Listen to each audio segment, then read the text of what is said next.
Leaving the hangar of their destroyer, Anakin Skywalker and his Padawan Ahsoka Tano led a squadron to the planet of Cato near Moidia after an invasion from the Separatists. The journey is not smooth, as Anakin is soon attacked by a swarm of buzz droids, and despite the best efforts of himself and R2-D2, Anakin is soon rendered unconscious. Ahsoka has to jump from her own ship to rescue her master in a dramatic crash landing, and they need assistance from Captain Rex. Just as they were about to begin the defense of the planet, Anakin receives a transmission from Grandmaster Yoda. Yoda looks deeply saddened as he relays the news of the bombing of the Jedi Temple, and he needed the help of Ahsoka and Anakin. Eventually, this will lead to Ahsoka being framed for the bombing by her friend Barriss Offee, and following a trial where the Jedi did not trust her, Ahsoka left the Order, contributing to Anakin's fall to the dark side. But what if the bombing of the Jedi Temple never happened? What would happen to Barriss? Would Ahsoka still leave the Order? As you're about to see, the omission of the bombing would change the outcome of the Clone War. Ahsoka breathed a sigh of relief as she saw her master had survived and R2-D2 had risen from the hilltop. Anakin stood up and asked Captain Rex for his assistance. Arriving to pick them up, the Jedi and clones continue their defense and ward off the Separatist attack, although they were oblivious to the Neimoidian Home Defense Legions allying with the Confederacy. They do, however, find connections with the Trade Federation due to the wealth and valuables left behind by Nute Gunray. Returning back to the Jedi Temple, they give a briefing of their mission to the Jedi Council. Elsewhere in the temple, the Padawan Barriss Offee had been thinking about what to do next. Her days in the Order were numbered, disillusioned by the Jedi Order's role in the war. She had thought about a bombing on the Jedi Temple, but had decided against it, feeling as if it would have sent the wrong message. Walking outside of her quarters, she bumps into Ahsoka Tano and Anakin Skywalker. Barriss discusses some of her thoughts of the war with them, but they were far too involved to stop fighting now. A disgruntled Barriss walked outside, looking for some kind of solution, before she was struck by a stun blast. Waking up in a cell, she sees the silhouette of Count Dooku entering the corridor. The Count had been keeping a close eye on the disillusioned Padawan for some time, and after his master had ordered him to eliminate Ventress, he had been looking for a replacement. And now, Barriss Offee's turn to the dark side had begun. Back at the temple, Padawan Offee's disappearance does not go unnoticed. Her master Luminar Unduli was calm and prepared to let go, but Anakin and Ahsoka were suspicious of Sith intervention. Having heard about Barriss's views of the war earlier, she was vulnerable to the allure of the dark side. The Jedi Council deemed Ahsoka, Luminar and Anakin to know Barriss the best, so trust them to lead the investigation. Retracing Barriss's steps, they look for anything untoward in her room, but find nothing. Searching the courtyard, Jedi Master Terra Sunube found a piece of a gauntlet. Holding it up in front of the Jedi Council, Obi-Wan identifies it as one belonging to Cad Bane, having seen it during his stint as fellow bounty hunter Rako Hardeen. As the Chancellor had somehow known about Obi-Wan's whereabouts before, Anakin decides they should pay another trip to the Chancellor. But the Chancellor is unable to assist them, and their trail goes cold. Watching the three Jedi walk out of the room, Palpatine contacted Count Dooku. The Sith Lord had not expected a Jedi to be abducted, but despite Dooku's outward coldness, Sidious sensed something was off. Choking his apprentice, he demanded to know the truth, but Dooku only claimed something about the return of Asajj Ventress. Sidious is more annoyed. He had asked Dooku to eliminate Ventress a long time ago, and she was proving to be an annoyance. Asking Dooku to find Barriss immediately, the apprentice is relieved that Sidious had bought his lie about Ventress. Whilst he had gotten away, he would use the time wisely to train Barriss. As time progressed throughout the war, the Jedi's pursuit of Barriss had mostly been forgotten, except for Ahsoka, who failed to shake off her feelings of unease. She started to doubt her own role in the war, and her place in the Order. The only constant was violence. Flying to the planet of Ringo Vinda for yet another mission, Ahsoka's unease began to heighten. Turning to see Clone Trooper Tup behaving erratically, Ahsoka lifted him into the air and slammed him into the wall. Anakin is confused, but after a medical examination, tells Ahsoka to send him to Kamino. However, following a message from Admiral Trench, Dooku wanted the clone for himself. Ahsoka had to weave through fire from the droid-heavy missile platforms, and she thought that the path was clear, but she was wrong. Surrounded by a squadron of enemy ships, she manages to carry Tup to an escape pod and fall to the surface below. Splashing into a thick swamp, Ahsoka instantly recognized the planet to be Nal Hutta, one of the most unpleasant planets she had been to. Trying to reach Anakin, her master receives her message and is on his way to help, but watching a small crowd moving closer, Anakin would have to hurry. Carrying Tup in her arms, Ahsoka decided to run away from the remnants of her escape pod, but the crowd she had seen earlier did not retreat as she had expected. An encounter was inevitable. Scaling the side of a small hill, Ahsoka placed Tup behind a nearby rock and ignited her lightsabers. With a better view, she saw a mix of members from Darth Maul's Shadow Collective, led by the Zabrak himself. Following an escape from Dooku's prison, Maul had arrived on Nal Hutta to try and deal with the Hutts again. Ahsoka had heard all about Maul from Obi-Wan, and knew that overconfidence was his weakness. Force pushing some large rocks in the way of Maul's allies, Maul surged up the hill and met Ahsoka's blades. Ahsoka was quickly tiring from Maul's powerful attacks, and she was getting further away from the body of Tup. Force pushing Maul back down the hill, Ahsoka dueled several Mandalorian Super Commandos and Death Watch members before she felt a gust of wind rush over her. Overhead, Anakin had finally arrived, and he jumped off the top of his gunship to assist Ahsoka. The Padawan lifted Tup's body to the ship, then fought alongside Anakin. Maul and his alliance knew it was time to leave, and retreated back to one of the spaceports of Nal Hutta. Anakin and Ahsoka get back on the ship, and finally have a free run to Kamino. Arriving safely on the planet, Anakin and Rex leave, but Ahsoka is adamant on staying with ARC Trooper 5s. The Kaminoan doctor Nala Se is surprised by the presence of Ahsoka, but nonetheless proceeds to scan for the supposed virus. When nothing arises, Ahsoka and 5s are even more suspicious. Watching Nala Se and Shaak Ti arguing, Ahsoka takes matters into her own hands and asks her medical droid to perform an atomic level brain scan, spotting the tumour. Sensing that Nala Se was returning, Ahsoka moved up to a separate medical bay with 5s, but it resulted in the sounding of a security alarm. Nala Se had the unfortunate task of reporting the escape to Count Dooku, and the Sith was displeased. Dooku orders all of the Kaminoans to search for the wayward clone trooper immediately, and then terminate him, destroying all evidence of Order 66, or he would send someone to deal with them. Meanwhile, Ahsoka had successfully extracted the control chip from Tup, leading to his immediate death, but she now held one of the most important pieces of information in the war. The alarm had stopped ringing, and Ahsoka and 5s needed to find a way to disguise their removal of the chip. The medical droid AZI-3 performs the same procedure on 5s, and removes his chip. Returning to their original medical bay, Nala Se and Shaak Ti return after them. Master T is very suspicious seeing 5s with his helmet back on, but Nala Se is pleased that Ahsoka and 5s had terminated Tup for her, and she had the evidence which Dooku required. The Kaminoan Prime Minister Lama Su sends them all back to Coruscant, upon the orders of Chancellor Palpatine, but Ahsoka sensed trouble with this order. Looking around for 5s, the ARC Trooper had been taken against his wishes, and Ahsoka resolved to leave on her own terms. Running through the complex, the clone troopers are confused, but her access to the small spaceport is unobstructed. As she arrives, she finds a masked figure step out of an unusual ship and ignite her blades. Ahsoka only needed to escape, and sent a force push towards her enemy, who she felt was familiar, and jumped into a ship to fly away. Making it back to Coruscant, Anakin was awaiting her landing, and she realised that she was in trouble. Anakin was not pleased with Ahsoka disobeying a direct order from the Chancellor, but Ahsoka wished to see the Jedi Council immediately. Holding up Tup's chip in front of the Council, they berate Ahsoka for not asking for their permission before proceeding. Examining the chip further, they had to talk to 5s. Suddenly, there is a message from Jedi Master Shaak Ti, who reports of an assassination attempt on the Chancellor by 5s. The Jedi are debating what to do, and decide to send Ahsoka and Anakin to fetch him, before the Chancellor's own security forces got to him. The Master and Padawan chased the clone trooper through Coruscant, but soon he disappeared. The Jedi observe the clones, and they are clueless as well. Ahsoka looks up and sees a flash of the same ship she had seen on Kamino. In that moment, it dawned upon her that it was former Jedi Barriss Offee, and an ally of the Sith. Reporting their failure to the Council, they have at least deduced the fate of Padawan Offee, and that the chip that Ahsoka had taken was a valuable asset. Doing further checks on the chip, the Republic's database associates the chip with a number of orders to the Supreme Chancellor, meaning he had control over their fate.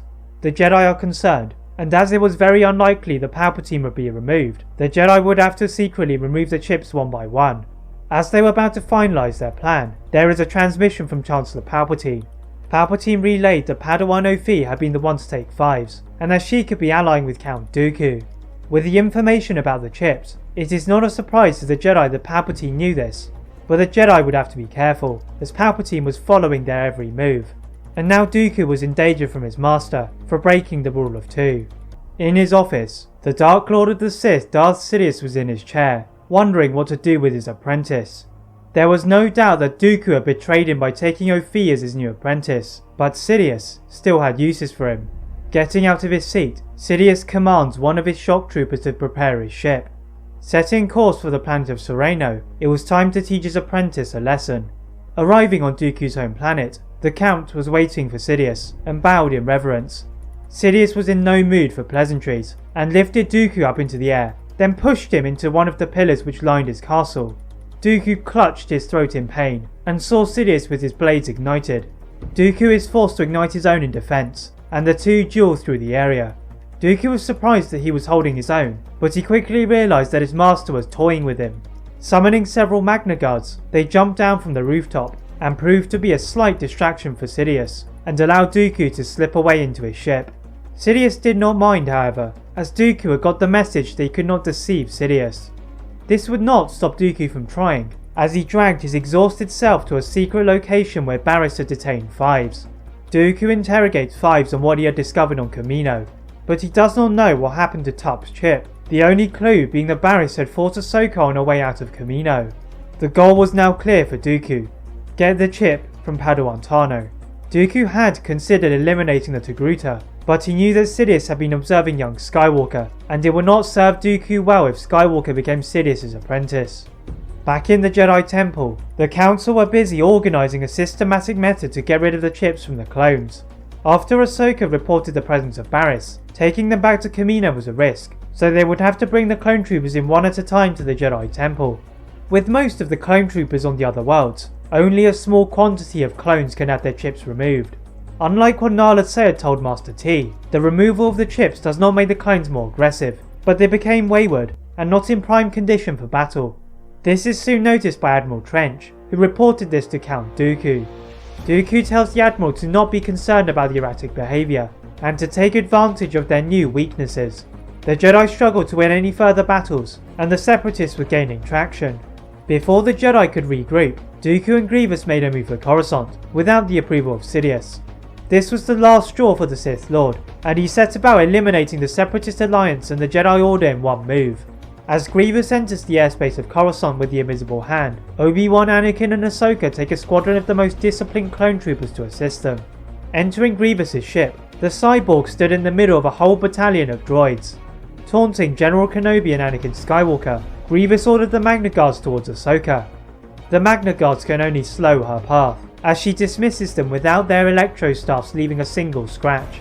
Swiftly joining to help Obi-Wan and Anakin, they are soon assisted by members of the 212th Battalion and the 501st Legion. Obi-Wan and Anakin try to find Grievous, and it is Anakin who finds him first. Anakin's ability to overpower opponents does not work against the cyborg, as Grievous adapts quickly to Anakin, kicking him into the wall of the hangar. Obi-Wan is next in line to attack Grievous, and Obi-Wan's Form 3 is a perfect counter to the cyborg, and he soon loses 2 of his blades. The job his master had given him to do had become a lot tougher. Retreating behind several blast doors, and back to a conference room, Grievous quickly discusses what to do with Lord Sidious. The Sith Lord is displeased with the lack of progress, and instructs Grievous to capture Skywalker at all costs. With Anakin separated from Obi-Wan and Ahsoka, this was the perfect chance. Creating an explosion within the ship, the Invisible Hand splits into 2, with Anakin and Grievous tumbling on one side, and Obi-Wan and Ahsoka on the other. Anakin is sliding to the rear of the ship, debris clattering against him, and Grievous is able to stun him with an electro staff. On the other side, Obi-Wan and Ahsoka can sense that Anakin was in danger, but with their portion of the ship growing further apart and out of control, Ahsoka is forced to wrestle the ship to the surface of Coruscant, leaving Obi-Wan to contact the Jedi Council on the disappearance of Anakin. Yoda and Mace Windu are in the middle of the battle themselves, but Yoda departs to the Chancellor's office as they had planned. Entering the office, the lights were off, and Yoda could not see the Chancellor anywhere. Then around the room boomed the voice of Sidious, executing Order 66. Yoda was not concerned with Order 66, as the Jedi had done a thorough job in disabling the chips, but what worried him was that it meant Anakin was in the hands of the Sith. Jumping back into action, Yoda is about to leave when half of the Invisible Hand slides into view. The question for Yoda was, which half was it? The burning flagship clattered into a group of droids, and the clones were fortunate that Yoda and Windu had ordered them to move. The ship finally stops, and the 2 Jedi Council members divert their attention to any potential survivors. Master Windu uses his Shatterpoint ability to break through the window of the command deck, and pull the unconscious bodies of Obi-Wan and Ahsoka from the controls. Further back of the ship, Yoda had lifted away a lot of the wreckage and had also saved a lot of clone troopers, most of whom belonged to Obi-Wan's 212th Battalion. One trooper is able to remember the events and tells Master Yoda that there had been a large explosion which had separated the ship in two and had left Anakin and Grievous together. Yoda looked up into the horizon and scoured Coruscant's skyline. Amidst the buildings, a cloud of smoke rose to the top, and Yoda knew that was where the other half of the ship was. Ordering the surrounding clone troopers to secure their current area, Yoda and Windu place Obi-Wan and Ahsoka in the hands of clone medics, before heading for the other half of the ship. Windu used an aerial platform from a battle droid to get there ahead of Yoda, and he could not sense Anakin. Unlike Ahsoka and Obi-Wan's half of the ship, this half was partially submerged into the ground, and the flames could not be tamed by fire speeders. With the help of Yoda, the Jedi managed to break open the ruined remains and find the crushed corpse of General Grievous. Looking for Anakin, the Jedi Knight is nowhere to be found, as Yoda and Windu had expected. The two Jedi Masters have to split up to find Anakin, with Yoda going back to the Chancellor's office, and Windu going to the Grand Republic's medical facility, where he had sensed a disturbance in the Force. Yoda is first to his intended destination, and yet again, the office is dark, but he felt a chill that he had not felt before. Looking at the window, Yoda saw the silhouette of Sidious. The Sith Lord turned around to meet his little green friend, boasting at how he had caused all of this chaos without the knowledge of the Jedi. Summoning his lightsaber, Sidious pointed it at Yoda, and uttered about his easy victories with Dooku and Barriss with this blade, and that Yoda would now suffer the same fate.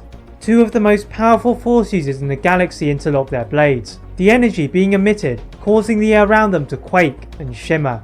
Yoda leads the battle out of the office and to the outside. Sidious jumps on top of Obi-Wan and Ahsoka's half of the invisible hand and relentlessly force pushes large heavy pieces of debris towards Yoda. The Grand Master effortlessly sliced them with his blade and used his own Force-orientated attacks to counter Sidious. Suddenly, there is an enormous explosion that stops their battle, sending the combatants onto the ground and in opposite directions. Sidious cackles as he gets to his feet. He was the one who had lured Master Windu into the facility with Skywalker. Yoda's eyes widened slightly, but quickly sharpened to meet Sidious with a steely resolve. Renewing his attacks, Sidious is surprised by the extra impetus behind Yoda's attacks, and has to use Force Lightning to create some space. Behind the Sith Lord, a group of clones gathered and pointed their blasters at him, all of them choosing to turn upon the Chancellor with the removal of the chips. Sidious growled in annoyance and launched a force wave in all directions, knocking everyone off of their feet. Yoda is the first to recover, and he sees, to his astonishment, Sidious on top of a small building battling Master Windu, who had somehow survived the explosion. The Master of the Order was scarred and determined, using his customary prepared to return the new burst of anger from Sidious. The Sith Lord waited and waited before he saw exactly what he wanted. Anakin had also crawled his way from the explosion after Sidious had left him in the main laboratory to be in constant pain from the medical droids. Anakin's eyes were burning yellow, much to the horror of Master Windu, and he had to back off to assess this new threat. Sidious orders his apprentice to rise through his pain, and the dark side Anakin obliged, robotically standing. Summoning a fallen lightsaber from the floor, they both attacked Master Windu. Luckily for Windu, Yoda had sensed the increasing danger and vaulted from the ground to assist his fellow council member. Targeting Sidious, Windu is caught blind by an attack from Anakin and drops to the surface below. Sidious cackled at Windu's fall, and it allowed Yoda to force push Sidious into the wreckage behind him, his body getting pierced by a jagged piece of Durasteel. Anakin howled in despair and attacked Yoda. The exhausted Grand Master is not ready for the barrage of attacks, and he falls to the floor. The dark side infused Anakin thrusts his lightsaber towards Yoda, but he is met by a powerful and unexpected force push. Behind Yoda was the heavily bandaged pair of Obi-Wan and Ahsoka. Assisting the Grand Master to his feet, they looked below to find the stricken bodies of Anakin, Sidious and Windu. Examining their bodies further, Sidious's corpse was emitting evil tendrils of smoke, his life leaving him, and the darkness with it. Anakin was unconscious along with Master Windu, and there was still hope they could be saved. Nonetheless, Yoda felt a great sorrow in letting this level of destruction happen under his leadership. At least for the Jedi, the temple remained as a symbol of their order. That is it for what if the Jedi Temple bombing never happened. If you enjoyed this, please like this video, turn on that notification bell, and if you're new to this channel and my other channel, subscribe for more tips. And as always, leave a comment on what if you'd like to see next, and how I can improve my videos. Thank you all very much for watching, and see you next time.